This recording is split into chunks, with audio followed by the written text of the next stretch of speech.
But tonight, ladies and gentlemen, we have with us Mr. Albert Burgess. Please give him a warm welcome.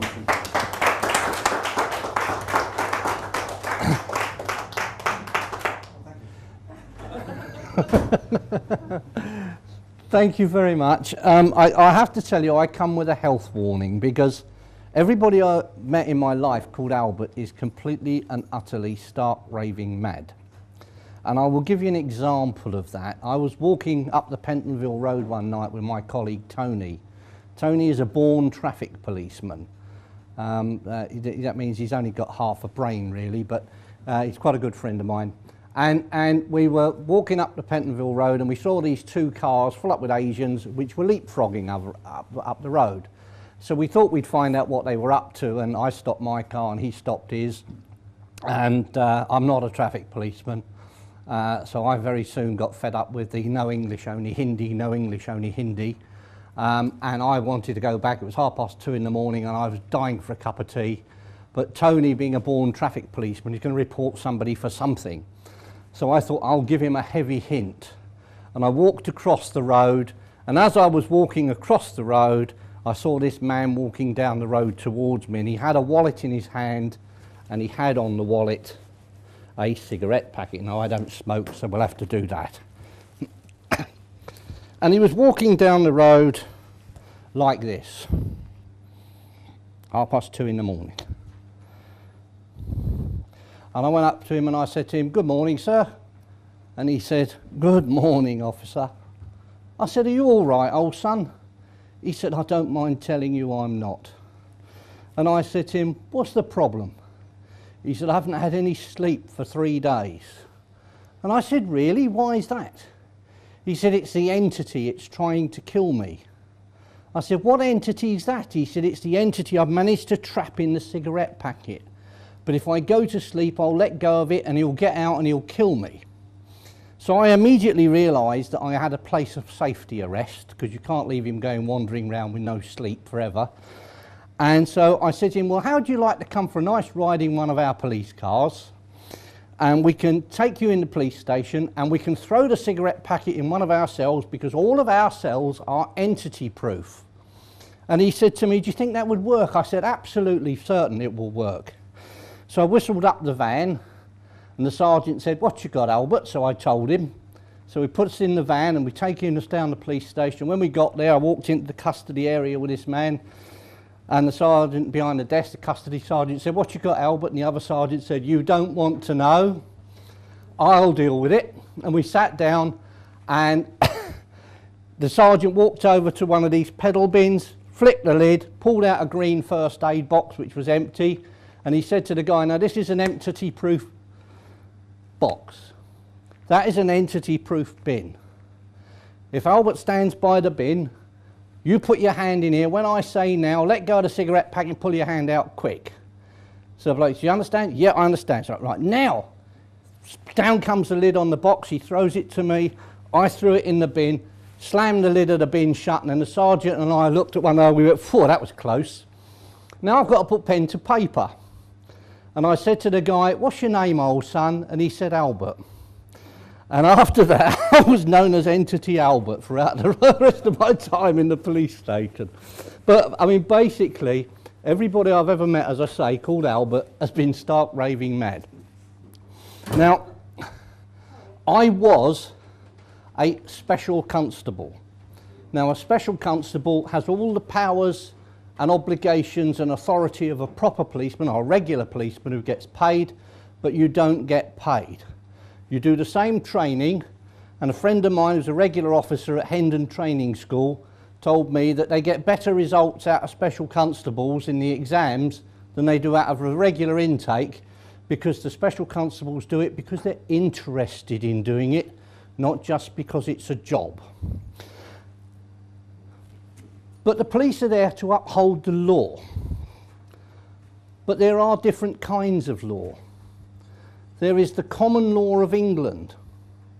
There is constitutional law, which is supreme law and overrides everything else. And then there is statute law passed by Parliament. And in order to understand what this is all about, you have to understand our constitution and how it developed. Alfred the Great, when he became king of the English, put all of the laws, the best laws and customs from all of the various old kingdoms into one book of law called the Dome. He showed it to his Witan, which was his parliament, and he asked them if it was good law. And they agreed it was, and it was published as the King's Law and was the first ever book of constitutional law. And it was really quite enlightened, because in it they said that if you are a widow, say you were married to a lord and you were a widow because somebody, you know, he died one way or another, normally your estate would revert back to the crown who would reallocate it, and you'd be out and you'd have to find somebody to marry to you. But what normally would happen is the king would find, if you were 25 years old, young nubile widow, the king would find some 60-year-old git who he wanted on his side, and he'd marry you off to him. And Alfred actually put in his book of laws that a widow should not be forced to marry against her wishes. He was nice to you girls, wasn't he? And also, you would keep the estate, and the estate would be run by you, and if you couldn't run it, then they'd appoint somebody to run it for you, but that person would not be answerable to the king, he'd be answerable to you. If you weren't happy, you contacted the king, and the king came and kicked him in the nuts or something, right? So basically, it was very enlightened law. Over the years, this has been repeated. It was repeated in the Charter of Liberties of Henry I in 1190, Magna Carta in 1215, 1628 Petition of Right, and the 1689 Bill of Rights. And basically, it's simply a repeat of the English law, and it's constitutional law, and it can't be repealed, and it is actually supreme law. Police officers, unfortunately, are not trained in constitutional law. The only common law they are trained in is breach of the peace. But when you're a police officer and they say to you, this is the law of breach of the peace, but you can't use it, because you are there, your primary role is to prevent breaches of the peace. So if you arrest somebody for a breach of the peace, you've actually failed to prevent a breach of the peace, and that's neglect of duty. So if you arrest him for a breach of the peace, you yourself are in trouble. Use the Public Order Act instead. And then, of course, they enforce statute law, and the statute law is stuff like the Road Traffic Act and things like that. Now, a statute law cannot be used to repeal a constitutional law. So when the Bill of Rights says that you cannot suffer any fine or forfeiture unless you have been found guilty of an offence in a court of law, and Tony Blair's government come along and say, if you don't pay the road tax on your car, we will seize it and crush it, the statute is overridden and voided by the constitutional law. However, government are ignoring our constitutional law. That's no reason why police officers should. We have here this thing for the inquiring minds. And on it you have a policeman in the old style uniform with his shirt sleeves out. It's a nice sunny day, wandering around being nice to people and smiling at everybody he meets, patting all the dogs, kissing all the children, and doing the things that the police normally would be known for doing. On the other side, you have a policeman with a fluorescent jacket on, so he's never going to catch anybody committing crime because he's lit up like a Christmas tree, so you're never going to see him. He's never going to get close enough to see you committing crime because you can see him 3 miles away. And he's got CS gas and a big truncheon and everything else on him, which makes him really difficult. And basically, you give him a bulletproof vest as well, so what you've got is a paramilitary. And that's what you see on your streets today. Now over here, it says, I have to put my glasses on for this, because frankly I'm going blind. Corporate employee, revenue collector, and to enforce statutes. Now, that's actually not true. Every police officer in this country is answerable to the law and only to the law. His sergeant and his chief constable are merely administrative ranks in the police service, and have nothing whatsoever to do with the enforcement of law. They get that right by the virtue of the fact that they hold the ancient and honourable office of constable. And all constables are the same. There's no difference. Every one of them has exactly the same authority. It doesn't matter if you're a chief constable with 35 years experience or a brand new trainee who's just done his 6 months training in the police college and it's your first day on the street. You all have exactly the same powers, exactly the same rights, exactly the same obligations. And your obligations, i.e. the duties of a constable, are very simple. I like simple. Simple is easy. The preservation of life, the protection of property, the detecting of offences, and the putting before the courts of offenders. That is the description of a police officer. That is his job description. Nothing else. That is his job description. Now, a few years back, they brought out this silly system. They did it when I was policing, and it came as a points system. If you gave out a fixed penalty ticket which was endorsable, you were awarded 3 points. If you caught a rapist who'd raped a dozen women, you were awarded 3 points. And you were considered to be a good police officer if you got loads of points. So consequently, they've slanted the policeman's mindset into collecting points. Now, frankly, there aren't many multiple rapists out there. But there are lots of cars. So if you want to be seen as a good policeman, you stand on a corner and you wait for people to jump a set of traffic lights, and then you give them an endorsable fixed penalty ticket. And if you stand there for 8 hours and you give out 8 fixed penalty tickets, 1 an hour, you've got a lot of points and you are a brilliant policeman. Around the corner, of course, people are getting mugged, houses are getting burgled, cars are suffering criminal damage and being stolen, but you are a good copper because you've got lots of points.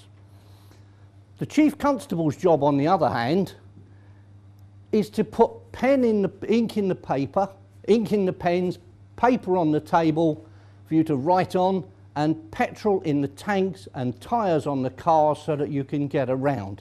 That is his sole job in life. Now, unfortunately, the days when policemen understood this, and the days when policemen would actually stand up and argue about things, are going. Because the whole thing is being dumbed down. And it's being dumbed down in a number of ways. For example, when I took my oath of attestation, I swore, whatever my name is, or whatever my address is, do solemnly and sincerely declare and affirm that I will well and truly serve our Sovereign Lady the Queen in the office of Constable, without favour or affection, malice or ill will. Right? And that I will protect Her Majesty's subjects and their property, basically. That was my oath. I swore it to a sovereign queen. But in 2002, with the Police Reform Act, they changed it. So I now do solemnly and sincerely declare and affirm that I will well and truly serve the Queen in the office of Constable. Note the loss of the words Sovereign Lady. Now, that is quite important, because if you remember Queen Elizabeth, the Queen Mother, when the King was alive, King George VI, she was Queen, but she was not sovereign. He was. And Queen Elizabeth, because she is Queen and sovereign, she is a sovereign Queen. But we've left it out in the new oath. And that, in fact, comprises the criminal offence under the 1351 Treason Act and the 1848 Treason Felony Act of removing the style and honour of the Queen, which is an act of treason. So everybody now who administers this oath is committing treason.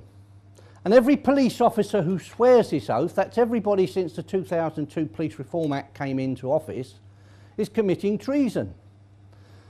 So when you are stopped out there by some 20-year-old policeman, you can guarantee that he is not a policeman. And he's not a policeman because he took an oath which was treasonable, and therefore he can't possibly be a policeman. And when he takes you to court and he stands up and gives his evidence, you can stand up and say, hold on a minute. He's not a fit person to give evidence because he's committed treason. And you can prove it because you've got the oath there, and you've got the Treason and Felony Act of 1848, and you've got the 1351 Treason Act, which will tell you he has committed treason. Now,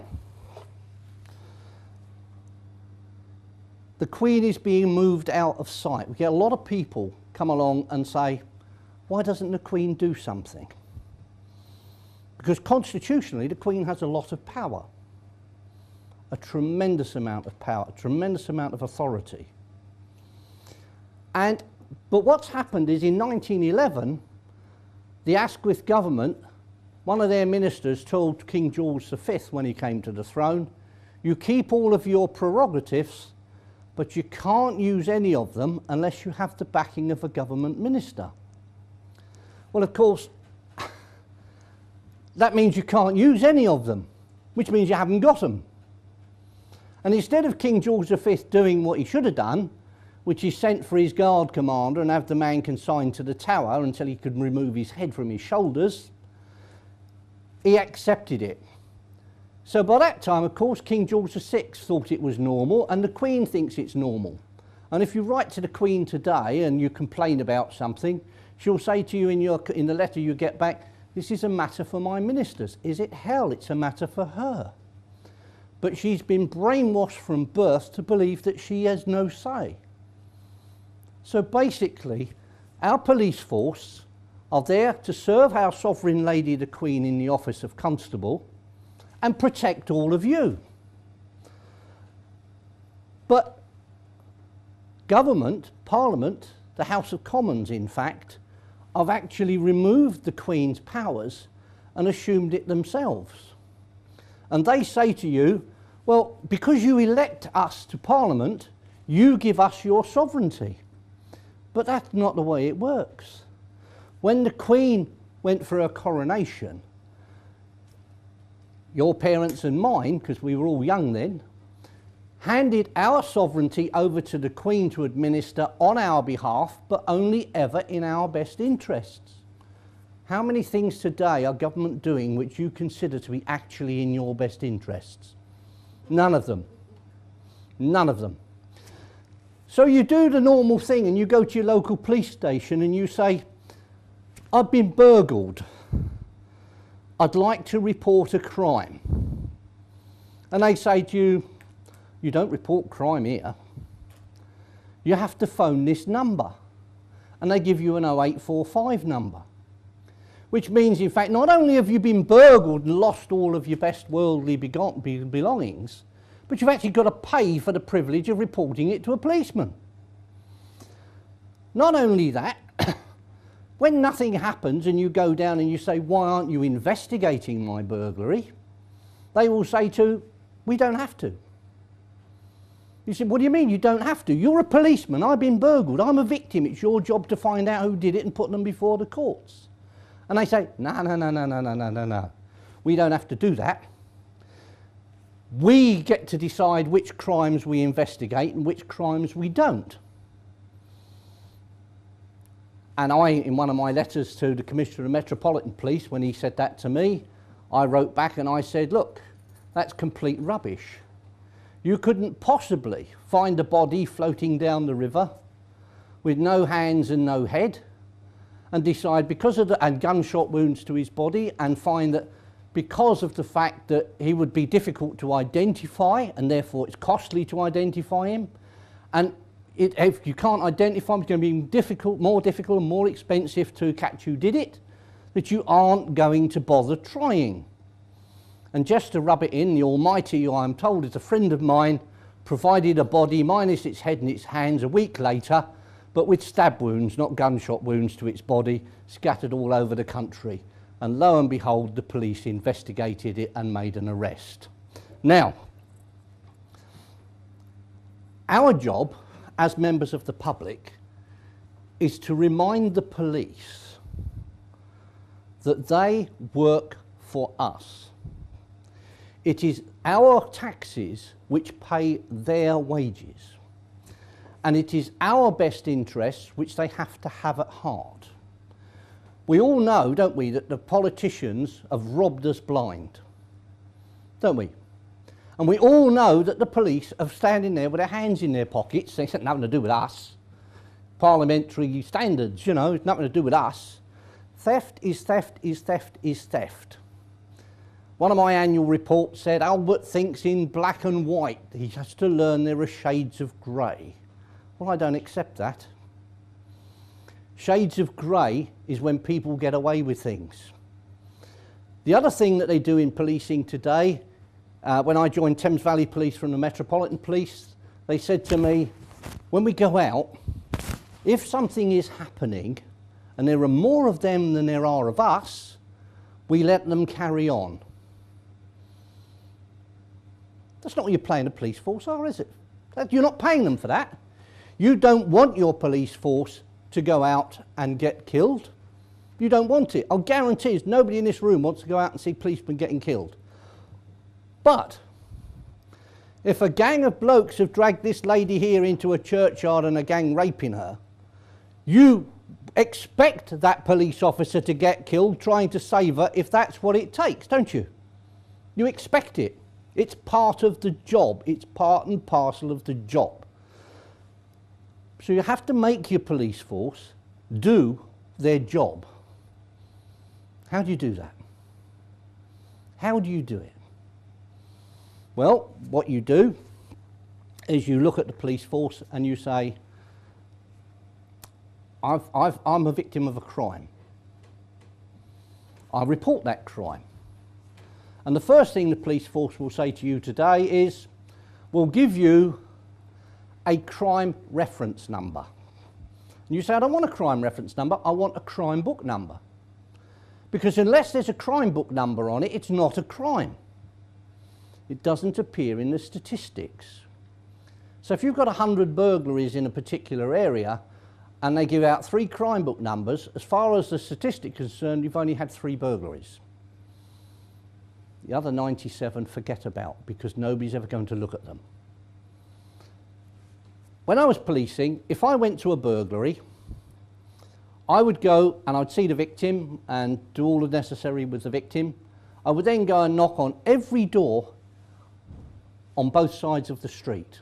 Did you see anything? If they'd come in through the back garden, I'd walk round the block and I'd go and knock on every door that overlooked the back gardens. I never once went out and did that and did not find somebody who could give me a description of somebody they didn't like the look of. I never did. Today, you report a burglary, you don't even see a policeman. They take it over the phone, for which you are paying. And you might get a crime record number and you might get a crime book number. That depends upon how kind they are feeling that particular day. You must insist on getting a crime book number. And if you don't get a crime book number, you find out who's not giving you the crime book number and you put a report into them for about them for a neglect of duty. It's easy. That then, in fact, goes to the complaints department. But when you fill in the form, the inspector will say to you, are you prepared to accept a local resolution? The answer is absolutely not on your life. Because if you say yes, the policeman will come along and say, I'm sorry you're not happy with what I'm doing. Goodbye, and that's the end of the subject. But if in fact you say no, they have to then hold a completely open and above board inquiry into that man's conduct. They should come along and interview you. They don't always, they should, but that in itself is a neglect of duty if they don't. And basically what we do is we actually get into policing in that way, and that's what we do. Now, What I'm going to do is I'm going to tell you a few stories about policing, things that I have done as a police officer. And you'll see the way policing should be done. I was off duty one day and I had an old lady on my beat. I'd had to go down the police station and sign some paperwork, and she was only 100 yards up the road, and being an old lady, she didn't eat too well and all the rest of it, and she was a bit suicidal, so I was a home beat officer at the time, so I would actually walk in and see her and have a cup of tea and a chat for 2 or 3 times a week with her, just to keep her on the straight and level. And I thought, well, I don't know, she don't eat very well, I'll take her up some cod and chips. And I was waiting in the queue in the fish shop, and I can hear this tumult come out the road. And being policeman and naturally nosy, I walk out the door. And I looked up the street, and there were a dozen punk rockers walking down the road, all with the obligatory bottle of Old English. And one of them, every time he passed a car, he would take a running kick at it. Now, we are policemen all human. And I used to park my motorcycle on a motorcycle bicycle park outside my house, along with about 40 other people. And I would go out in the morning and find somebody played dominoes by knocking them all over. And so you'd have to pick them all up until you got to your one. Of course, there's no point in stopping then, so you pick them all up. And then you go back to your one and you find you've had an indicator light knocked off it. Now, it's only £8. Not a great deal of money. But it's £8 every bloody week. And that does build up to a lot of money. So you can understand that I actually quite wanted to feel the collar of somebody committing criminal damage to a motor vehicle. So I've walked up the road, I'm off duty, I've got no radio, I've got no truncheon, I've got no well, I had a pair of handcuffs in my pocket because I always carried them. And I was ever the optimist, you see. And so I walk up the road and I put the warrant card up in front of this idiot's face and I said to him, "Can you tell me, I'm a police officer, which of these cars do you own?" He said, "I don't own any of them." I said, "In that case, can you tell me, please, why it is that you've kicked the hole in the side of this Alfa Romeo here?" Nice, bright, red, shiny Alfa Romeo with a beautiful dent in the door panel. And he said, "I didn't do it." So I said, "That'll do me. I'm arresting you for criminal damage to a motor vehicle." And the other 11 punk rockers, they said, "You can't arrest him. If you've got to arrest him, you've got to arrest us all." And I said, "Even that can be arranged. Now get out of my way." And I got him loosely in an arm lock and I walked him off down the road. And they had a little conference and they ran round in front of me, between me and the police station. And I was outside the Royal Scot Hotel at King's Cross, which is a nice pebble-dashed wall. And this bloke with a beard, he looked a bit like Catweasel on one side. The other one side was completely clean shaven, the other side was a very long beard. And he said to me, he said, "You're not taking him." I said, "Get out of my way or I will arrest you." And he said, "You're not taking him." And he walked forward and he grabbed the bloke by the shirt and he said, "Come on, Pat, you're coming with us." Now, Pat, who I had in an arm lock, started to walk away. So I transferred the arm lock and converted it into the full body slam, and I put Pat on the floor. And oh dearie me, accidentally, completely unintentionally, he hopped his head off the pebble-dash wall. You've never seen so much blood on the pavement. He sandpapered the top off his head. And I reached up and grabbed Catweasel by the beard, yanked him forward on top of Pat, dropped down on top of Pat in the Catweasel with my knee on the middle of his back, put my hand in my raincoat pocket, pulled out the handcuffs like a pair of knuckle dusters, and said, "Right now, which of you bastards is next?" And they ran away. So I hooked Pat and Catweasel together and wandered them into the police station. The problem with policing today is policemen are nervous. They won't get out of their car if there's a pub fight. Somebody might hit them. They won't get involved because they might get hurt. It's this health and safety kick that they're going on. That's why they walk around in full body armour. And if you think the bit you can see is ridiculous, you should see the boxes and the knee shin pads and the elbow pads that they're wearing underneath the rest of their uniform. You know, if it was steel plate, they could be qualified. All they need is a sword and they'd be a fully fledged equipped knight. But basically, they won't get involved. It's wrong.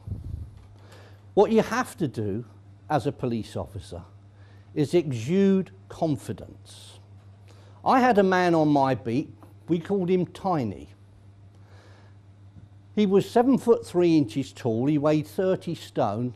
He pimped for his sister, which shows what a charming fellow he was, and he regularly used to go around and rob the punters of the prostitutes. And it took 12 police officers to arrest him one day, and Tiny was being so violent that my friend Gripper, who was a heavyweight boxer for the police, took one of the old Lignum Vita truncheons, lifted it up and hit him right on the head with it as hard as he could, which was very hard, and it never fazed him.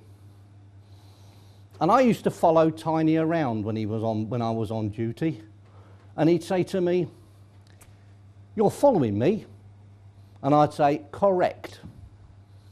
And he'd say to me, "That's harassment." And I'd say, "By God, you're a bright lad. That's absolutely correct." And he'd say, "But why?" And I said, "Well, Tiny, you know you're an arse, and I know you're an arse, and you're going to be a well-behaved arse while I'm on duty." And he used to look at me. Never again, it took 12 policemen to arrest him. And he used to look at me as though to say, "I want to hit him." But he doesn't look worried. I wonder if he's ex-SAS or something and could kill me with his little finger. And he never, ever made to hit me. And I would follow him around all night long, everywhere he went. And eventually he got fed up and he'd go home, which was great.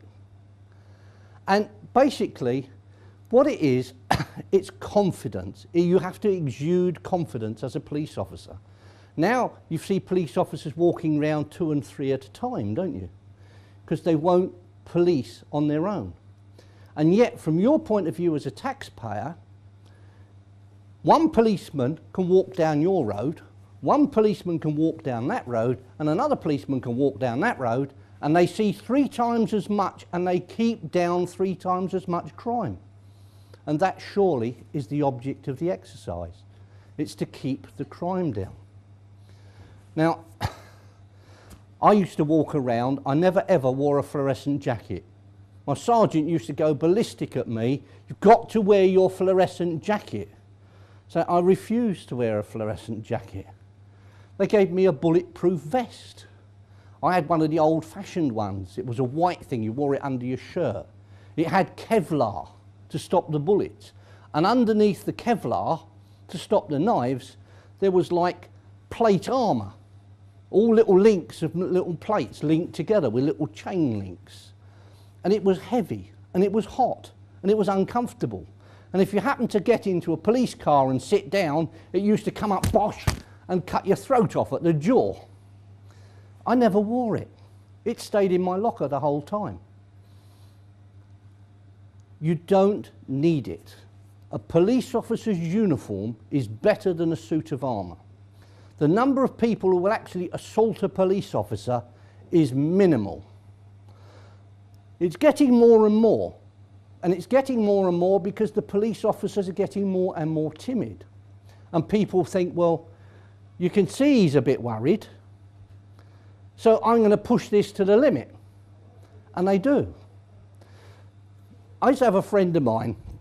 He was walking down the road and there was a gang of yobs there and they were all giving him a lot of mouth. And as he walked through, one of them, the big one, the mouthy one, barged into him. He grabbed him by the scruff of the neck, he threw him up against the nearest wall and he said, "Right, I'll give you one chance. Go home now. Or I'm going to take you down the police station and your head's going to beat off every wall all the way." The rest of the gang just stood there gobsmacked.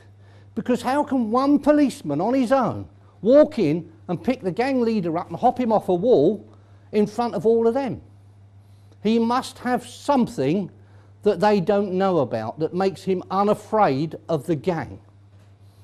And all in fact it is a brave front. You're just putting on a front. You are showing confidence. And you will never, as a police officer, hit problems if you show confidence. You see pub fights, don't you? You see it on the television all the time in these police programmes, where the police arrive at the pub and there's all these drunken yobs lying around fighting all over the place, and the police dive in mob-handed and start dragging people up, and then the girlfriends come in, leave him alone, and then somebody comes and drags them away, and before you know where you are, you've got the next best thing to a riot on your hands. You see it on the telly, don't you? I was driving down the road one night in a police car. 40 blokes came galloping out of a pub, start fighting on the pavement. I said to the driver of the police car, stop the car. He was a Sri Lankan special constable. And he said, no, we've got this call to do. I said, stop the car. He said, no, we've got this call to do. I said, stop the bloody car now. And he stopped the car, and I've got out, walked up the road, stood in the middle of the road, clapping. They stop and look at me. I said to them, I can see you guys have had a nice night tonight. It's time to go home. They looked at me, I'm standing there, I'm a policeman in uniform, no hat, still in the car. And they look up the road, there's no policeman. They look down the road, my Sri Lankan friend had pulled the car around the corner so he couldn't see what was going on. When I got back to him, he was steadfast, he sat in the car with his white knuckles off the wheel as hard as he could get it. And they start fighting again. So I clap my hands again. So you boys are not understanding what I'm saying to you. You can either sleep in your own beds tonight, or I can allocate you one down the police station. I couldn't care less. I'm here till 6 o'clock in the morning. Makes no difference to me. At least if I'm in the police station doing the paperwork, I'm drinking lots of tea and I'm nice and warm, instead of being out here on a cold night. And they looked and they thought, okay, we'll go home. And two blokes who've been fighting start walking off together. I said, oi, come on, you go that way, you're going that way. Yeah, but I live that way. Yeah, I know, but you're going home the pretty way tonight. I said, what do you mean? I live that way. I said, if you make any move to go in that direction, I will arrest you to prevent a breach of the peace. I'm not having this fight start round the corner. And eventually they all go. Then the publican came out to me and he said to me, oh, officer, I'm so glad you're here. There's a man in my pub, he's done 5 of my bouncers this week, I want him out. So I said, what's his name? He said, Harry. So I said, okay, let's go and see him, point him out to me. So he went in there, points him out, walked over to Harry, who was in the middle of an argument with this very tall guy. And I walked over and I said, evening, Harry. He looked at me, he said, you're a policeman? I said, yeah, I am, Harry. I'm a policeman with a problem you can help me with.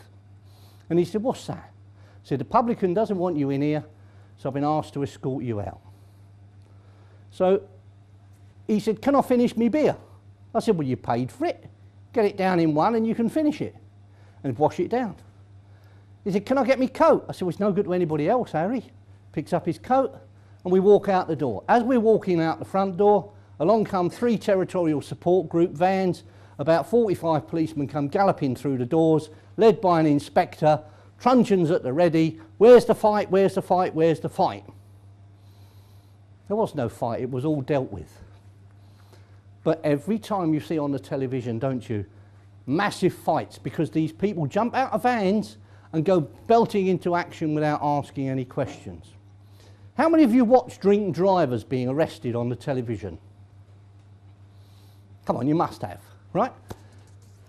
Every single drink driver you see arrested on the television in this country, that arrest is illegal. And I'll tell you why. What do? They stop the car, the bloke falls out the car, and they say, right, I want you to blow into my machine. Don't they? And the guy blows into the machine and it goes red, and then they arrest him because he's provided a positive sample of breath, and he's off down the police station.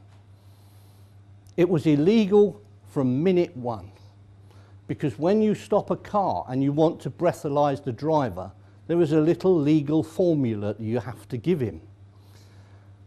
Because I suspect you to have been driving a motor vehicle on a road or other public place whilst having consumed intoxicating liquor, I require you to take a breath test. And unless the policeman says that, he hasn't made the requirement. So this blow into my machine isn't legal. Therefore the arrest isn't legal. Therefore everything that happens in the police station isn't legal. Therefore you get away with it in court because you stand up and say there was no requirement to actually give a breath test.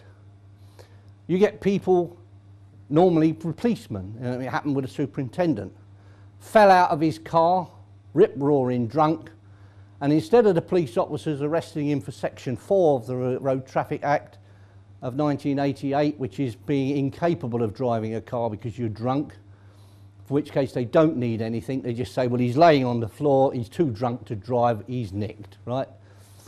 Instead of doing that, the guy crawls out the car and he says to the officers, officers, I'm drunk, you better give me a breath test. So the officer, thinking this is Christmas, goes home and says, right, blow into this. When they get him down the police station, the superintendent, who is well drunk, says to the custody sergeant, Sergeant, there was no requirement to make the breath test. I told them I wanted to take it. And the sergeant said to the policeman, is that true? And he said, yes. So the sergeant said, right, take this gentleman anywhere he wants to go because the breath test was not legal. You never see any of that on the television policing programmes, do you? Like Police Stop and all that. You don't, do you? You see other things on the television programmes where the police walking down the road and they see a couple of little lads and they say, right, come on, George, turn your pockets out, turn your pockets out. If he's got £half a pound of heroin in each pocket, it is not worth a thing as evidence. Because under the Police and Criminal Evidence Act of 1984, a police officer who wishes to conduct a search in the street has to have reasonable grounds for believing that he will find something on that person which he shouldn't have. It could be drugs, it could be knives, it could be anything. Stolen property, whatever it is, it could be there. But they walk over and they say, come on, turn your pockets out. And they turn their pockets out and then they arrest them because they've got a penknife in their pocket or whatever it is. Now, what you're supposed to do is say to the man, my name is PC so-and-so and I am from Kentish Town Police Station or wherever it is you happen to be from. I require you to submit to a search because I suspect you to have on your person property which is prohibited, or drugs or whatever it is. But it doesn't stop there, because anybody could just go up and say that, couldn't they? But that degree of suspicion has to be such that I, as a police officer who want to search this gentleman in the street, should be able to come over to any of you and say to you, I require to search this man for prohibited substances. And these are my grounds for requiring that search. Do you think those grounds are adequate to search him? And if you say no, then I have no grounds to commit that search. If you say yes, then I can search him. So every time I submitted somebody to a search in the street, obviously I didn't go up to the local passerby and say, I want to search this guy and whatever, but I asked myself the question, are my grounds for doing this reasonable, and would a reasonable member of the public think they are reasonable? Yeah? And so whenever you find that, and you also have to tell them they are entitled to a copy of the record of search anytime they want it, if they apply to my police station within 12 months of the date of the search. You've never seen a policeman say anything like that on the television, have you? Never. The whole thing is illegal, and our police officers are breaking the law regularly. Now, when I joined the police force, I bought this. Can't get these anymore, they're not issued anymore. This is Moriarty's police law. Moriarty's police law was written by a couple of retired chief constables and some lawyers, and it goes into great detail of the law. Now, I was watching a superintendent from Birmingham on the television one night, and he was moaning like the clappers about the boy racers tearing up the middle of Birmingham at night. And he was saying, we need more powers to deal with this. And I'm thinking to myself, you pillock. And he's saying, we don't have the right sort of laws to deal with this. And I'm thinking, you absolute pillock. Because the 1847 Town Police Clauses Act, 1848 Town Police Clauses Act, section 28 says quite clearly that a constable or any person can arrest without warrant anybody driving or riding furiously to the danger or annoyance of the public. Simple. But there's no bail.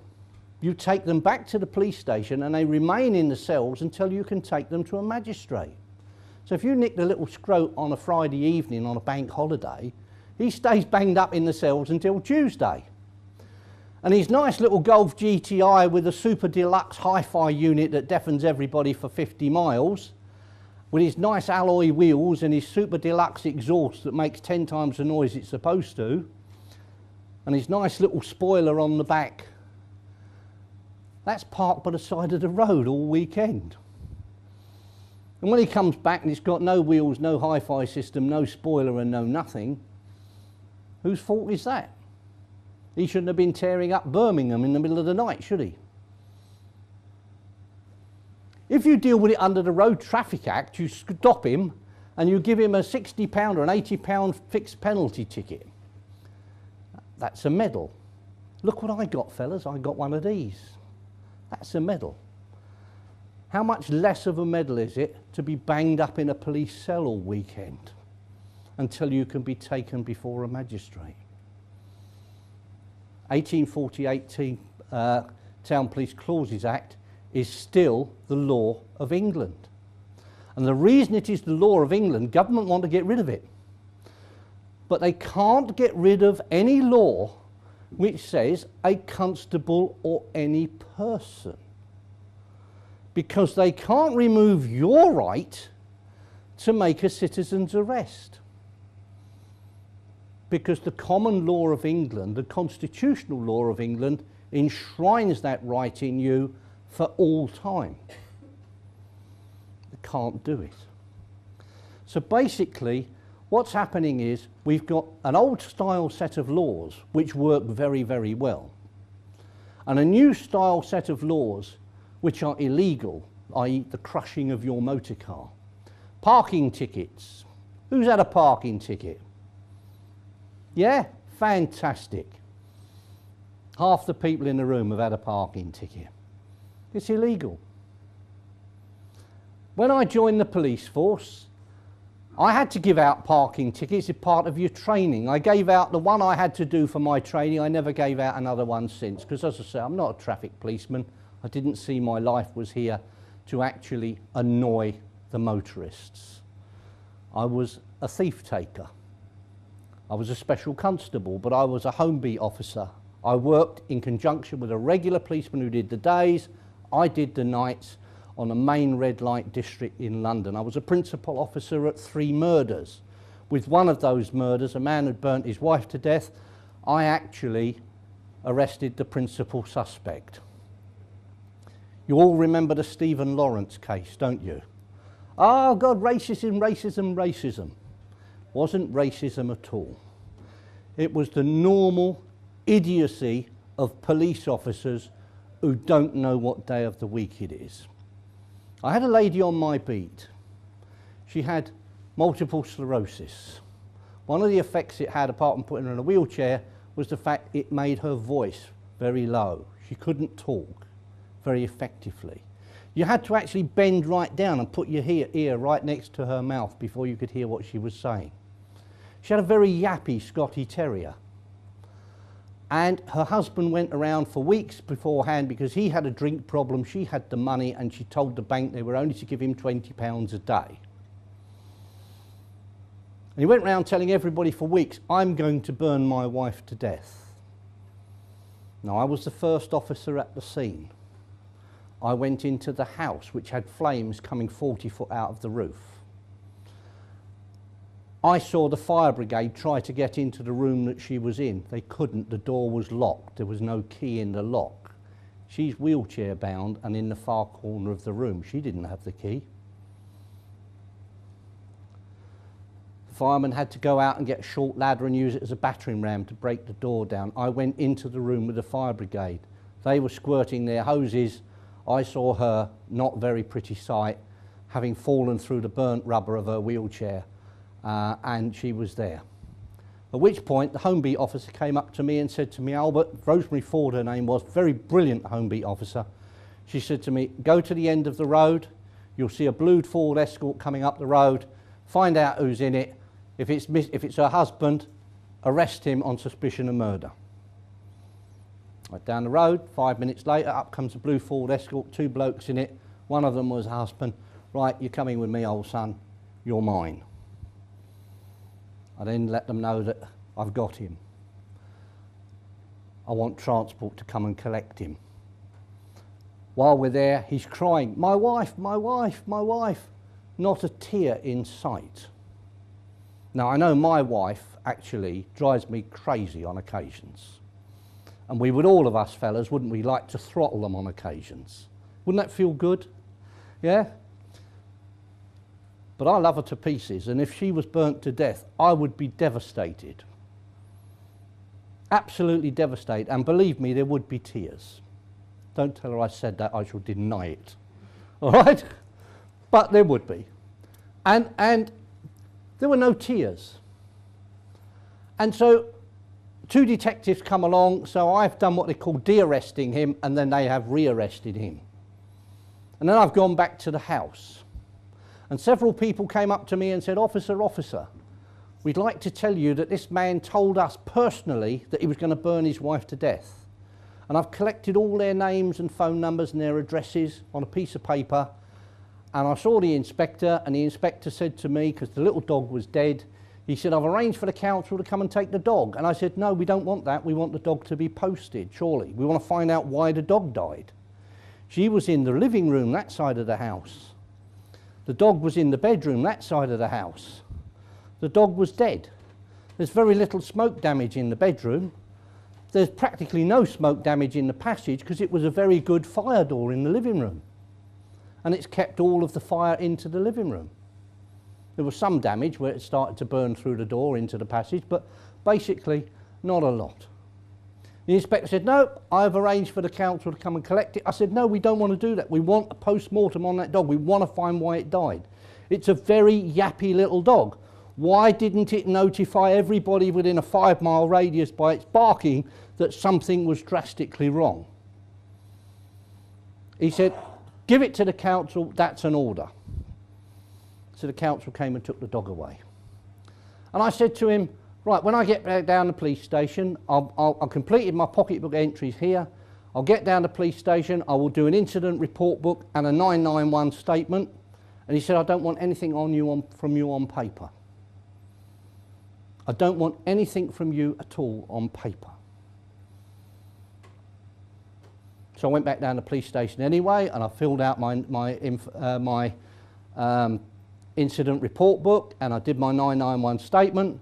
And I said, here they are. And he said, I don't want them. Throw them away. I don't want them. So I put them in my locker. 10 months later, it went to court. 2 detectives stood up in court. One of them stood up in court, and he said, on date, time and place, I was on duty in full uniform when I saw a man I now know as, and I arrested him, and the man was freaking out in the dock, and he's saying, you lying bastard, it wasn't you. It was some special constable called Albert that arrested me. And the judge grabs for the papers, and where am I? I'm not there. So I get sent down a statement form to fill in. On day, date, time and place, I was on duty in full uniform. I attended the scene of a fire. I saw some people, but I have no further recollection of what happened. Sign here, please. I ripped it up. I went to my locker. I produced a photocopy of my pocketbook. I produced an incident report book written at the time, or shortly after the time, and a 991 statement written shortly after the time. Here's my evidence. The man was not convicted of murder. Why wasn't he convicted of murder? 2 reasons. Firstly, because they left me out of the case. And yet, Anybody with more than half a brain would know I was essential to the case. I'm the first officer there. I've gone into the building with the fire brigade. I have seen them break through the door. I have gone down the road at the request of the local home beat officer and I have arrested the main suspect. I have to be in the case. But I wasn't. Why? Because of an idiot inspector. And that is what happens. The fire brigade forensic people said they couldn't produce evidence of arson. The Metropolitan Police forensic people said they could.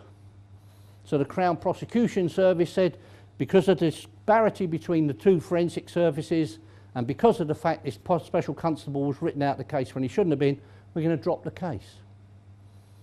The man got what he wanted. He'd killed his wife. He's not been found guilty of her murder, so he inherits all of her money. The only thing I hope is he drunk himself to death in short order. Racism in the police force, I'm not saying it doesn't exist. What I am saying, I have never, ever seen it. Sexism in the police force, not saying it doesn't exist. I have never, ever seen it. And on the rare occasions when I have seen racism, it's normally been a black police officer against a different type of black. I've never seen it with white police officers. I've never seen it sexism with white police officers. They treat the girls in the police station with respect. They treat them nicely. It's the black police officers who walk up, as one did called Perry, walked up to an inspector, a female inspector who'd asked to see him, and he walked up to her and he said, "Who loves your baby? Crunch." And she just said, "In my office." That was it. I mean, she should have floored him really, but I mean, in my office. So basically, racism, not responsible for the Lawrence problem. Stupidity, definitely. It happens. And it's our job as members of the public to see the police force are not allowed to be stupid. They're not allowed to do that sort of thing. They have got to actually stand up and actually do the job the way it is supposed to be done. Right, I think that's about it, really. How are we doing? Any questions? Yes? What have you got to say about Section 44 of the Terrorism Act? Well, I think the Anti-Terrorism Act, A, is probably unnecessary. There's a lot of acts that are unnecessary. The Race Relations Act is completely unnecessary. You know, if I throw a brick through a black man's window because he's black, they deal with that under the Race Relations Act. If I throw a brick through a black man's window, that's criminal damage. The fact I've thrown it through his window because he is black, that aggravates the criminal damage. The English law, the ordinary English law dealt with it nicely, thank you very much. There was no need for any other law. All the Race Relations Act has done is made an awful lot of people frightened to upset an awful lot of other people. And that shouldn't be the case. The Terrorism Act Section 44 is used as a catch-all now to overthrow PACE. Well, no, I understand that. I understand that. And I think that the anti-terrorism laws are being used in a manner for which they were not designed, or shouldn't have been designed. I suspect with this government they were, but they should not have been designed for that. But I also think that you have to blame not the Anti-Terrorism Act, but the individual policeman who uses it. Because the individual policeman who uses it should be sufficiently well aware of what his job is, which is, i.e., the preservation of life, the protection of property, the detection of offences and the placing before the courts of offenders, to know that that law is not appropriate to that situation. Do you understand what I'm saying? Yeah, I do, but I mean, what happens if you're stopped? I drive a four-wheel drive and I'm stopped in an airport. Yeah. A couple of weeks after that, Glasgow. Yeah.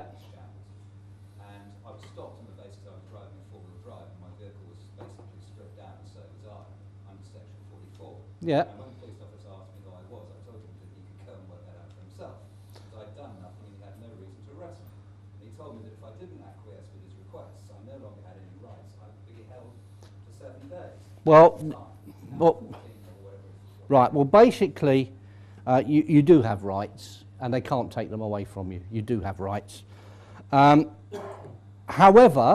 under the Road Traffic Act, if a police officer asks you to identify yourself, then he in fact has an absolute right to do that. And if you say, no, I'm not going to tell you who I am, he will simply arrest you for obstructing an officer in the execution. Yeah. Section 44. Right. Go and stop it. Okay, fine. But you're still in charge of a vehicle.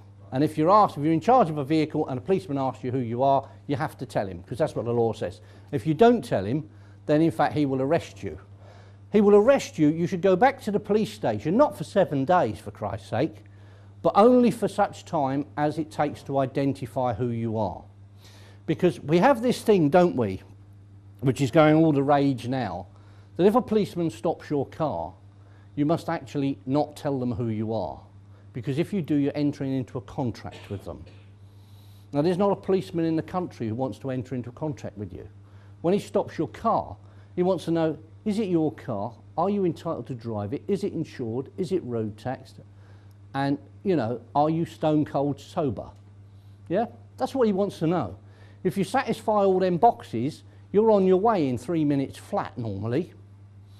If you start arguing, then you will be arrested, in which case you're going to look at the next 6 hours at least, locked up in a police cell, while they find out who you are and why you're being so bolshy. So, I mean, a lot of people get themselves into a lot of trouble unnecessarily, but then a lot of police officers use laws which are not applicable. Do you know what I mean? They do use them when common sense would say... Right, well, when common sense would say... I mean, I was in Ramsgate years ago. I used to do a lot of boating. And I was in Ramsgate, and a guy came in his little yacht, and he said the customs went out to do a check on his boat, as customs and excise do. And they asked him for his documents, and he said, get lost. It's my ship, you're not coming on it. So they pulled it out of the water, they dismantled it on the dock side, and they left it. His engine all in pieces, the propeller shaft out, everything all in pieces on the dock side. And when they'd found nothing in it that was contraband, and he said, well, what about putting it back together? They said, no, that's your job now. That's your job. You were difficult with us. We've searched your boat. It's not our job to put it back together. We only dismantle it to find out why you're being difficult. You know, you're being difficult because you're stupid. That's fine. Now you've put it back together. And it depends on the policeman you get. And also, of course, all policemen are human. So when you've got out of bed because you haven't had any sleep last night because the wife's been having a go at you over something that you've done, or she imagines that you've done more often than not, and you come to work, you're in a flaming bad mood with the wife, and you go out on the beat, and the first thing you do is you stop a car because it's broken the law somewhere, it's turned left where it shouldn't, and all you get is a mouthful of abuse from the driver and a total lack of cooperation. You're not supposed to react to that. But policemen are human, and sometimes all of us want to hit something, and they don't actually hit you, but what they do is they hit you with the full force of the law, and it's 90% your own fault, because basically if you spoke to the man in a reasonable manner, he'd say, well, at least he's being reasonable, not like that so-and-so I've got at home. Do you know what I mean? And you can do a thing. I mean, it depends upon how you approach things. I was going on the beat one day and I had a jumper. Lady came up to me and said, officer, look at that man up there, and he was sat on the balcony. Now, my first wife suffered very severely with premenstrual tension and depression. She was homicidal and suicidal. I lived with her for 13 years before I divorced her. I had enough. It took 13 years. I'm a slow learner. So basically I went up there and I said, what's the problem, old son? He said, don't come near me. He said, I'm going to jump. I said, I'm not coming near you. And I sat on the floor and leaned up against the wall and said, right, tell me all about it. Oh, it's my wife. She's doing this, she's doing that, and doing that. I can't beat that. And I told him a story about my first wife. And he said, well, she's doing this and that and the other. And I said, no, I can beat that. And I told him another story about my first wife. And after half an hour of this, he got off the wall and he came and he said, come on, you need a pint more than I do. And we went into his flat and we spent the next half an hour drinking beer and chatting. So, but basically, policing is common sense. It's 100% common sense, policing. a certain amount of knowledge of the law, but mainly common sense. And basically, if you walk down the road and you see something going on and you think it's illegal, then the chances are that it is. And it's the same for policemen. Albert, I think the point Simon was making, particularly with section 44. Yes. Well, if you take the film Taking Liberties, there's part of that. I haven't that seen deals that. with the coaches that were going up Yeah. to Fairford Yeah. that were harassed Yeah. and turned back Yes. under quite ridiculous circumstances. Yeah. Surely it's not down to individual policemen or policewomen to use section 44 for reasons of that nature. Well, it is and it isn't. If your inspector says to you, right, we're going out, we're going to stop all these coaches on the motorway going near there and everywhere else, somebody should say to him, why? Why?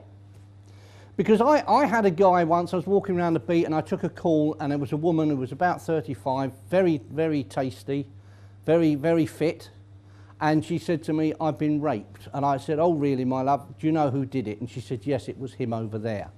And walking down the other road, side of the road, was a man with a dog.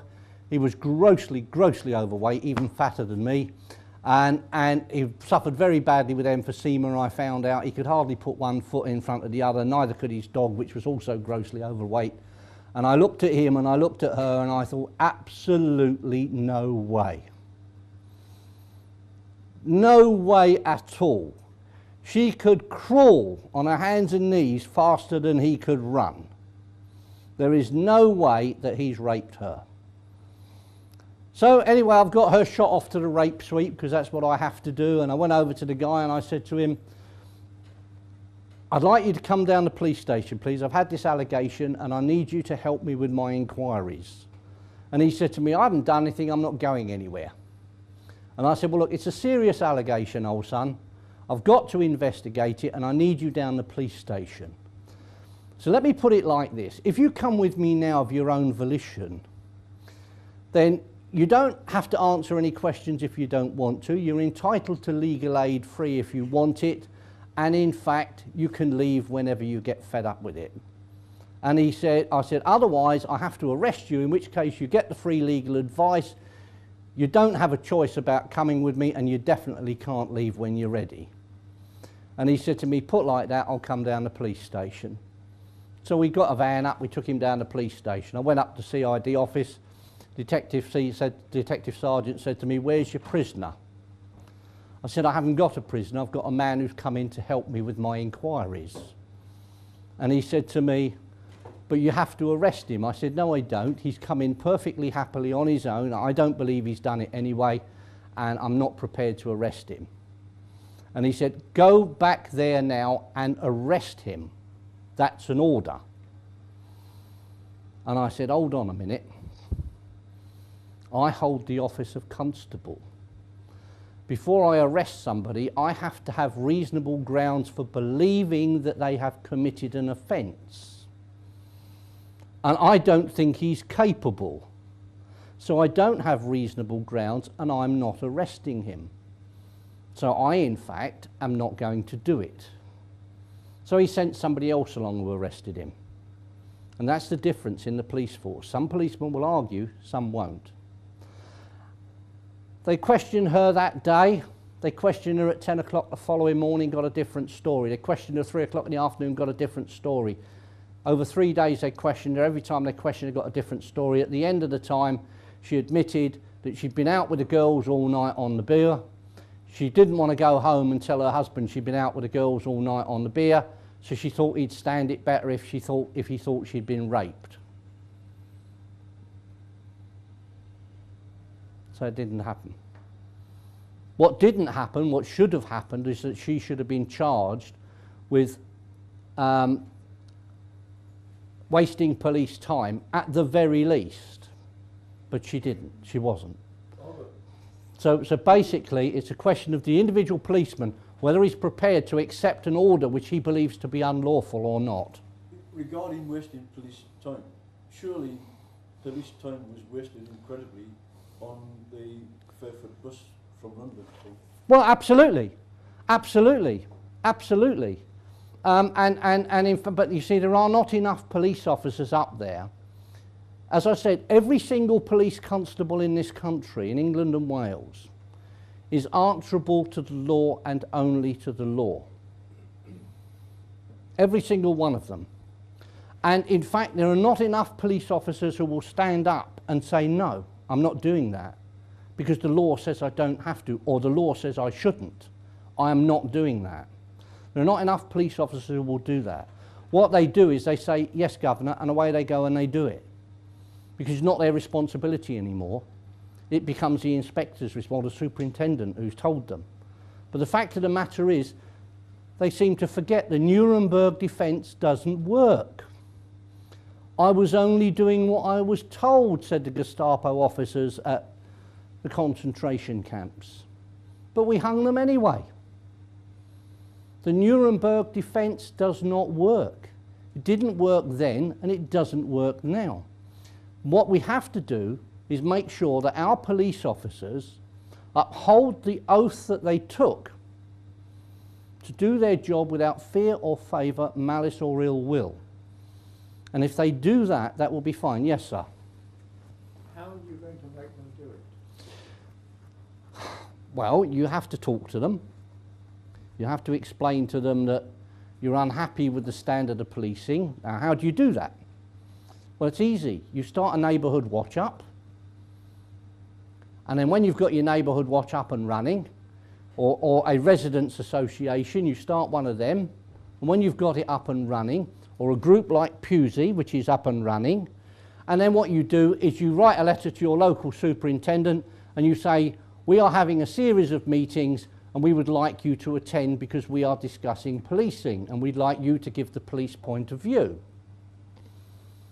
And when the band comes here and he's out in front of you and you all have a go at him, he's powerless. He can't do anything. He can't do anything. He can't lock you all up. For God's sake, he's on camera anyway. But I mean, basically, you then read the riot act to him and you make it perfectly plain to your local superintendent that unless you get the quality of policing which you insist upon, it is his job you are going for. It's taken him 20 years to become a superintendent. So it is his job you're going for. It is his pension you want to make sure he doesn't get. And if you do that and you can convince him that you are serious, he will go back to the police station and he will tell his officers what they have to do. I had an inspector, actually it was the same inspector who did the inquiry into the Kelly murder, because I believe it was a murder. And this man, he was an acting inspector at the time, which meant he was a sergeant. And I had a ruck with Thames Valley Police over their phone service, which is completely non-user friendly, as I'm sure is the phone service in Wiltshire. And I wanted to hand some property in that I'd found, and I went to the police station, it was shut. So I phoned the police station, no answer, just an answer phone.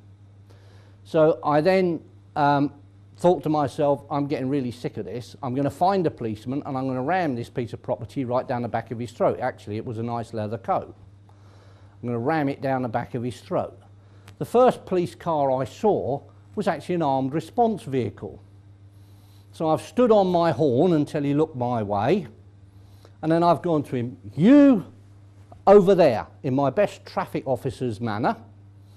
And he went round the roundabout and parked up, and I parked up and I explained it all to him. And he said to me, I know exactly what you're thinking. I had a puncture this morning when I come out. I had to phone the police station, let them know I was going to be half an hour late while I changed the tyre. I couldn't get through. All I could get was a bloody answer phone. He said, but I'll tell you what, he said, in the police station there is a sergeant and 2 constables now. I'll take you back in. So I followed him back into the police station where the guy put the coat into the book and recorded it into the lost property book. And then, as I was going out, I saw a policeman I knew, and I said to him, Aidan, why don't you answer the phones? And he said to me, oh no, we don't answer the phones after 5 o'clock at night or before 9 o'clock in the morning. I said to him, no, Aidan, that's not the point. The point is that people like me who are employed in industry are paying money to pay your wages. And among other things, we're paying your wages to answer the phones. If the phones ring, pick the bloody things up. And he said to me, no, he said, we don't do it. I said, Aidan, pick them up. And I went away and I wrote a nice letter to Kidlington Force Headquarters complaining about this. And they sent me this acting inspector. And I arranged to meet him where I work, because the governor goes to London on a Wednesday, so he'll come see me at work. That way I don't have to lose any time off work, and I can make a cup of tea and we can sit down and have a chat. And he walked in and he said, of course we don't answer the phones between 9 o'clock or 5 o'clock and 9 o'clock. I said, no, that's not the system. People like me employed in industry pay an awful lot of money in rates and taxes to pay your wages. Among other things, we're paying you to answer the phones. If they ring, pick the bloody things up. And he said to me, no, he said, well, we've got the answer phones. I said, okay, I am the village idiot. I phone you 100 times a day with idiot calls. The one time I genuinely need a policeman in a rush, I leave the message on your answer phone because it's the only way I've got of contacting you. But I genuinely need a policeman in a rush. You recognise my voice, and without even listening to the message, you wipe the tape. What sort of a service are you giving me? And he said to me, no, he said, well, it doesn't quite work like that. He said, but I said, you're not using the phones to screen your work. The answer phones to screen your work. And he said to me, no, he said, but we don't answer the phones. We've got these answer machines. I said, okay, let's try this one. I'm an 80-year-old woman. 20 years ago, I lost my dog. In order to find out whether my dog had been found, I wrote the police station's phone number in my book. Today, I'm 80. I have just been burgled, seriously sexually assaulted and beaten up. I'm old, I'm frail, I'm frightened. I know there is a number I should phone when I want a policeman at a rush, but I am confused and I can't remember it. But I do know that I've got the police station's phone number written in my book. And what do I get? I get your Harridan on the switchboard who wants to know the ins and outs of my business. And when I eventually get past your Harridan on the switchboard, what do I get? I get an answer phone. What sort of a service are you giving me? You are giving me no service whatsoever. If the phones ring, pick the bloody things up. And he said to me, I'll tell you what I'll do, he said. I'll go back to the police station and I'll ask my police officers if they would mind answering the phones. I said, you don't get this, do you? You're having a real problem understanding this. I pay your wages. I am your employer. As your employer, I am telling you that you will go back to the police station and you will tell your officers that they will answer the phones if they ring. If they don't want to do that, I'm not prepared to subsidise their standard of living any longer. They can go and find another job. And if you're not prepared to tell them, I'm not prepared to subsidise you either. Now, basically, you're talking on deaf ears. It's falling on deaf ears. So you need to go to the top. You need to get your local divisional superintendent or chief superintendent down at a meeting, and you need to give him a hard time. The harder, the better. When I was policing, I used to walk around the beat and I'd talk to people who were unhappy about policing, and I'd say, well, how much are you insisting upon getting a good standard of policing? And they said, well, what do you mean? So how often do you go down to the police station and have a rant at them? And they said, well, never. And I said, well, you get the standard of policing that you insist upon. If you don't insist upon a high standard of policing, you won't get it. But if you do insist upon a high standard of policing, you will get it. And if you put complaints in on a regular basis about your local police, they'll get fed up with the complaints department looking over their shoulder all the time, and they'll think, oh God, it's that Mrs. Jones again from Corrington Avenue. We'll get round there a bit smartish. Yeah? My son Peter, when he was 9, he used to play football for a little team on a weekend. They were training. The mother phoned me up. I was divorced from her by then. The mother phoned me up and she said, I'm very concerned about Peter. The guy who picks him up in the car, he's got 4 boys in the car with Peter, and he's saying things about Peter's bigger sister, who was 14 at the time, and what she's getting up to with her boyfriend. It's upsetting Peter. So I can't come round. And I went round, and I said to him, "What's happening, Pete?" And he told me what the story was. And who else was in the car? Well, there was Harry, there was Jules, there was Fred, there was whatever. So come on, we'll go and find them. So I went up to these kids, we found them in the street, and I said to them, right, one at a time, I said to them, right, I'm Peter's dad, but I'm also a policeman. Can you tell me, please, what's going on in the car? What's being said in the car? And individually, they all told me the same thing. And I said to them, right, I want you to go home now, straight home, tell your mum that I've spoken to you, and tell her that another policeman will be coming to talk to you, but she will have to be there when the other policeman talks to you. So go home and do that right now. And then I went back and I phoned the police from my ex-wife's house, and I said, I need to see a policeman, want to report an offence. They said, what is it? So I told them, and they said, well, there's no offence. I said, well, you won't know till you get here, will you? So they came and they said, okay, we'll send somebody round. Well, 2 hours later, nobody had arrived. So I phoned them again. And I said to them, what's happening? They said, oh, we discussed it. We decided there's no offences and no point in going. I said, if I haven't got a little man in a blue pointed hat standing in front of me in 5 minutes, my next phone call will be to the complaints department at Scotland Yard. The police car, when it came round the corner with the blues and twos going on 2 wheels. 2 police officers got out, very officious, clipboard, listened to what I had to say, and he said to me, it was no offences, nothing we can do. Well, in the Metropolitan Police, if a child comes to the attention of the police, you fill in what they call a Form 78. If it's because he's helped some old lady who's been run over in the street, you fill it in, it goes to the Youth and Community Department, they take it to Chief Superintendent writes him a nice letter of commendation, because he's done something nice. If it's because you caught the little scrote, he's drunk, or he's been shoplifting, or he's out with his mother who is drunk, then it goes through all the channels and it goes through social services and everybody else. And I said to the guy, there's absolutely nothing you can do. And he said, no, nothing at all. I said, you're absolutely certain about that? And he said, yeah, absolutely. And I said to him, oh, really? What about a Form 78 on the youth club? And he looked at me and you could see enlightenment dawning. And I said, yes, you're absolutely right, I am Job. Now, I don't care whether this is investigated by you or by me. It's on your division's grounds. I'm giving you an opportunity to investigate it. But I tell you now, it will be investigated, and if I investigate it, there's going to be a bigger bloody bang in West Hampstead Police Station than there ever was at Hiroshima.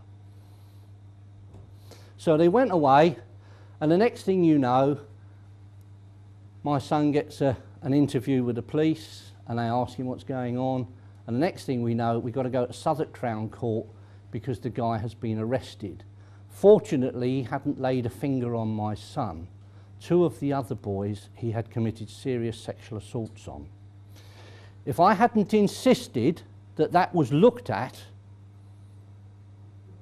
then in fact it would have gone on, and eventually my son would probably have been a victim along with everybody else. So you insist upon the standard of policing that you want, and if you insist hard enough, you will get it, because the police don't like people complaining about them. It's hard work for them. They can lose their pension, they can lose their job, they can even in certain circumstances go to prison. So basically, insist upon a high standard of policing, and the best way to start that is to have a meeting and get the man here himself and give him a hard time. So you invite your local divisional superintendent, the inspector for the area, and the local beat policeman. You get the 3 of them down. The superintendent will tell the inspector he's not going to these places to get harangued like that again. Sort it. The inspector will tell the policeman, sort it. It's typical, isn't it? Captain gets a headache, so eventually the ship's boy ends up kicking the cat. Right? It gets passed down the line. You don't care where it goes to. All you want to know is that when you ask for a policeman, you get a policeman. When you get him, he is efficient and does the job properly. insist upon a high standard. Anybody else? Any more questions out there? Yes, sir. Have you seen the film Taking Liberties? I haven't, no. I can highly recommend that you do, because everything you've said has been very interesting about local policing if we get burglary. But to my mind, the crucial issue is the role of the police in political oppression in this country. Well, basically, there are some certain things which concern me greatly about the police today. Very concerned about the oath, for starters. I'm also very concerned about the fact that in the past, when I joined the police force, you had to be either a United Kingdom subject or a subject from the Commonwealth. Either way, you shared the same sovereign that we have. Nowadays, they've done away with that, so you can in fact become a police officer from anywhere in the world. Now this is particularly dangerous because at the moment, there is a great groundswell of resistance building up in this country about what government are doing. Quite rightly, because what government are doing is treason. There is no doubt about it. It fits the definition of treason word for word. They have decimated a food producing industry. If you allow the food producing industry country down so far that you cannot feed your own people, that is definition of treason. They have decimated our manufacturing industry. If you cannot manufacture the necessary goods and things for your own population to use, that in fact is a definition of treason. If in fact you allow your armed forces to be so degraded that they are incapable of defending your own country, that in fact is treason. Now we don't have any production methods to produce guns, ammunition, tanks, aircraft to renew the equipment our armed forces use. To buy it in. We buy it from the French, the Germans, the Spanish, and anybody else will sell it to us. All of the people that we maybe get to go to war with. Makes no sense, does it? Why would you want to buy German guns and fire German bullets where if you can end up with a war with Germany, they just send it, you stop sending it to you. You can't win, can you? So basically these things are treason. There are breaches of the Constitution which are treason. The treason is the Constitution is being subverted on such a scale that it's being degraded so badly that in fact we are now living in very dangerous times because the Constitution put there by our forefathers who were not stupid built the Constitution in such a way to give us all the protections we were ever likely to need. House of Lords lost their ability to throw out a bill in 1911. Again in 1948 it was changed again. 1911 they could only hold it up for 3 years, 1948 only up for 2 years. After that they've gone. All of the hereditary peers have been thrown out of the House of Lords. Completely illegal. They have a letters patent from the sovereign. Some of these letters patents go back hundreds and hundreds of years, but they entitle any lord with a letters patent to sit in the House of Lords. They've been thrown out. That is illegal, it's unconstitutional. Restricting the powers of the Lords, unconstitutional. Removing the royal prerogative from the Queen, unconstitutional, therefore illegal.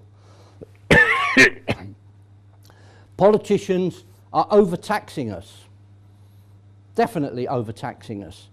They are robbing us blind. That's just a simple fraudulent accounting. When you go and claim £16,800 for a mortgage, which you don't have, that's fraud, isn't it? If you committed fraud, the policeman would come and feel your collar, wouldn't he? He'd take you away, you'd go to prison. Members of Parliament, we can do what we like. We are Parliament, we can do what we like. They can't. They are governed by the Constitution the same as everybody else. What Parliament are doing is they are ignoring the existence of the Constitution. They are ignoring Magna Carta. They are ignoring the Bill of Rights. They are ignoring habeas corpus. Well, this is much more than habeas corpus, the Bill of Rights, so our rights to privacy. Right. And what they're doing is by doing all of these things, they are making the people want to rebel. Now, we are a people who regularly rebel. Not every week, but every few hundred years we rebel. Edward II, they killed with a red-hot poker up his backside, so it didn't show any any wounds. Charles I, we chopped his head off. James II, we forced to flee the country. Right? We actually are not averse to killing our kings if they get in the way and if they do things which are wrong. Henry I, generally acknowledged as a reasonably good king, was forced to sign the Charter of Liberties because he wanted to rule by divine right, and we said no. Government are bringing in European legislation into this country. It is illegal, has been since the days of Alfred the Great. The Pope wanted, when Alfred became king, to put an archbishop into this country. Alfred had a guy that he wanted for himself. The Pope sent an archbishop over to say, I am now England's archbishop. Alfred returned him saying, thank you very much, but no thanks, I've got my own man.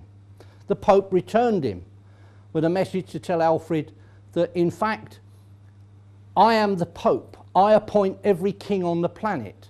If you don't do what I tell you, I'll sack you and I'll appoint somebody else. Alfred returned the archbishop again. And he said, I was elected king by the English. I will only ever do what the English want. Right? If you would like me to do something, ask me nicely and I will consider it. Tell me what I'm going to do and I will tell you to get lost. Now, Alfred was a Roman Catholic. The Pope accepted it. Several other kings have had problems with the Pope, and in fact they did it. Elizabeth I, the Pope said that anybody who killed Elizabeth I would not suffer any penalties for murder. He would be rewarded for killing Elizabeth I. Elizabeth I brought in the Act of Supremacy, which her father had had. She updated it, and the Act of Supremacy, which put her as the head of the Church of England, also made it a treasonable offence for anybody to attempt the life of the Queen. Okay, so basically this is what we've got. We've got a government now which is stealing the royal authority from the Queen. The Queen is no longer in a position to do anything to help us. We have to help the Queen. A lot of people say, well, of course the Queen's involved in the treason. And of course, maybe she is. I personally don't think she is, but maybe she is. But even if she were, we can't touch the Queen because too many people love the girl. But what do you intend to do about it? What do we intend to do about it? We want to try, this was actually going to be for my next talk, but I'll give you a brief thing. I have evidence of the treason of the Heath government. Very good evidence, all on official government papers. And basically what we want to do is to actually get people all over the country to take this evidence into their local police station and say, I want to report a crime. Now the local police station will initially tell you to get lost. You then say, okay, fine, I'd like to see an inspector. What do you want to see an inspector for? Well, I propose to report you for a serious neglect of duty, for failing to record an investigation, an allegation of serious crime when required to do so, and the criminal offence of misprision of treason. Of course, if you want to go to prison for the rest of your life, I don't care. Right? They will then come in and take the complaint. The complaints department will sling it out. So you then find out by writing letters, and you get all these letters back which are evidence. You then, in fact, submit this package and you go to your next police force across the border and you want to say, I want to put in a complaint of compounding treason against PC so-and-so from this police station, Inspector so-and-so, Superintendent so-and-so from the complaints department and the Chief Constable for compounding treason. And the idea is to get every single police force in this country investigating every other police force in this country for compounding treason. Sooner or later, a Chief Superintendent or Chief Constable is going to look at this and he's going to say, hang on a minute, this is dangerous. I can lose my job, my pension, and I can spend the rest of my life in prison. Do I really want to do that in order to keep a retired member of Heath's government out of jail? I probably don't even like the man. Do I really want to do that? And the answer, of course, is no. And the minute he says, no, I don't, he picks up his phone to his best detective, says, get in here, I want this investigated. Now, when your local police in Wiltshire say to you, well, you know, we're not in the best position to deal with this, you say, that's fine, don't care. You record it as a crime, give me a crime book number, and forward it to the Metropolitan Police to deal with if you want to. Because what I want is every police force in the country to forward these allegations to the Metropolitan Police. The Metropolitan Police are then in a difficult position because they say we've got every police force in the country, all 43 of them apart from us, are